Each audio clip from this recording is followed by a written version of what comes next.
immigration policy reflects the kind of country we want to have. It is a country that I believe has been strengthened by our diversity, and now we confront some very big questions on the immigration front. I believe it's absolutely essential that we control our borders as a country. It's important that people who come to the United States come to the United States legally, and we also have to address the challenges that we have from a situation where you have a lot of people who over a period of time and for various reasons find themselves in the United States who are not here legally, who are not authorized to be here. And that is why I supported the so-called McCain-Kennedy legislation that was proposed not that many years ago that sought on a bipartisan basis to try and resolve some of these very important issues for our country. Strengthen our border protection, make sure that we enforce the laws with respect to employers, but make sure we also have a system that doesn't suggest that we're going to take 10 million people and put them on a bus and somehow ship them out of the country. That doesn't make any sense. It's wrong from a moral perspective. It's also wrong from a practical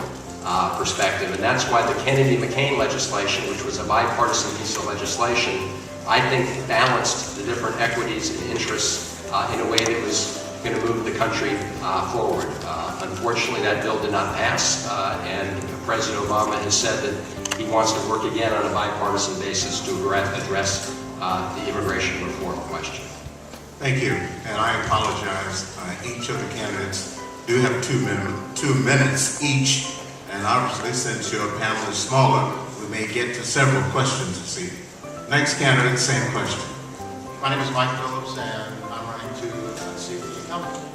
And it's going to be an uphill battle. He wins with general 50%. Would you address my question? So, immigrant sanctuaries. When an immigrant comes across the border illegally, they're not an immigrant, they're an alien. They're an illegal alien. They've broken the law when they stepped across the border. Continuing to allow them to break the law is not a good idea. It's crushing Prince George's County in particular. You're losing jobs. You're losing jobs in this county. You're losing a lot of jobs, which leads to home foreclosures, which leads to lower values of the most precious thing that you own. It's not the right idea. I agree, you cannot put 11 million people or 20 million people on a series of buses and head them for a border or for an airport. But you can change the dynamics of the whole immigration issue through attrition by enforcement. We have excellent federal laws that our federal government is failing to uphold, and until we do that, we're going to have a huge problem right here in Prince George's County. Thank you. Next candidate, please. Question is, what role, if any, should the federal government play in providing affordable housing? Again, back to you, Mr. Van Hollen. I believe the federal government can play an important role in that area, although I think that role is played primarily, of course, by the private sector, the local governments, as well as state governments. But the federal government can play a role primarily by providing assistance to state and local governments as they try to provide more affordable housing. Of course, the crisis we face today is one of trying to make sure that people are able to stay in their homes because we're in the middle of a foreclosure crisis, which is a very acute crisis here in Prince George's County, throughout the state of Maryland, as well as many parts of the country. And in that regard, it's important that we do a number of things. Number one, in the state of Maryland as we move forward in this, is to try and make sure that there's an adequate period of time for homeowners to be able to contest any foreclosure measures. Number two, a number of efforts taken on by the Obama administration are designed to provide mortgage payment relief over a period of time, so the entire mortgage is paid, but over a longer period of time. That program has been successful in some cases. It's not been successful in other cases.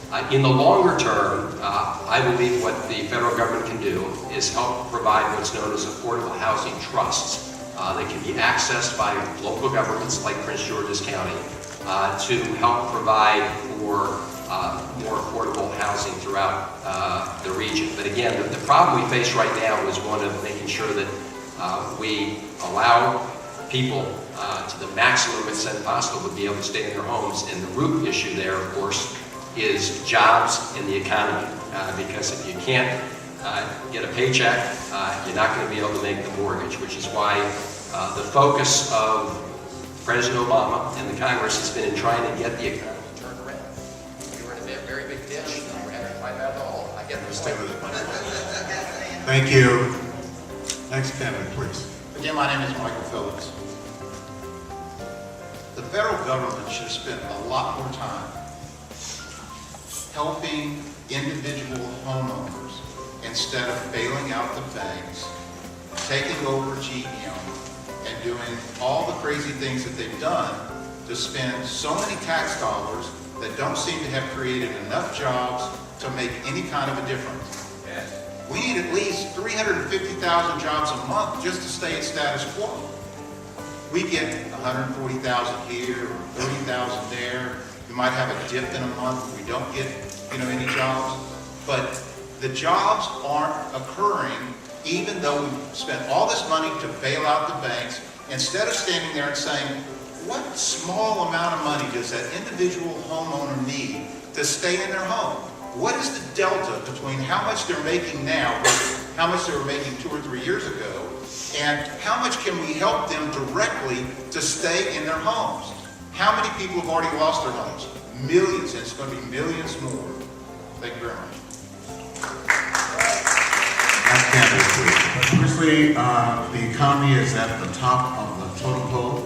And so a question that we asked the previous panel, what specific policies would you support in order to grow the economy and increase jobs in the country, and specifically in your congressional district? Congressman.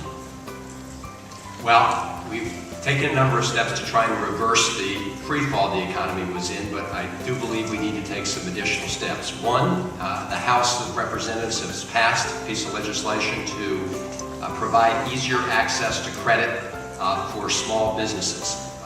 That was proposed by the President. It's a good idea. We should move forward. As we speak, it's being blocked in the United States Senate. They need to free that bill. Number two, we need to reform the tax code in a number of ways, including eliminating provisions in the tax code that encourage big U.S. corporations to ship American jobs overseas. The House passed that legislation on a number of occasions. It is sitting in the Senate right now.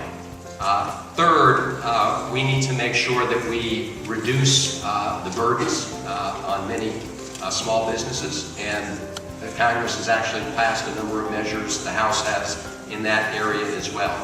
Unfortunately, a number of these issues have become a matter of politics in the Senate. Apparently they're cutting your mic off when the red light comes on. Next candidate, please. Excellent. I won't need a full minute. We need lower taxes, lower personal taxes, lower corporate taxes, lower small business taxes, and we need some kind of moratorium, whether it's 1 month, 1 quarter, 1 year, on all of this crazy federal paperwork. I have 3 friends who own businesses. One is already out of business. The other 2 are just waiting to go out of business. They're doing everything they can to stay afloat right now, and the federal government, through paperwork alone, is making it impossible for them just to go out and make sales on a regular basis. We have to do something to get the federal government out of our boardrooms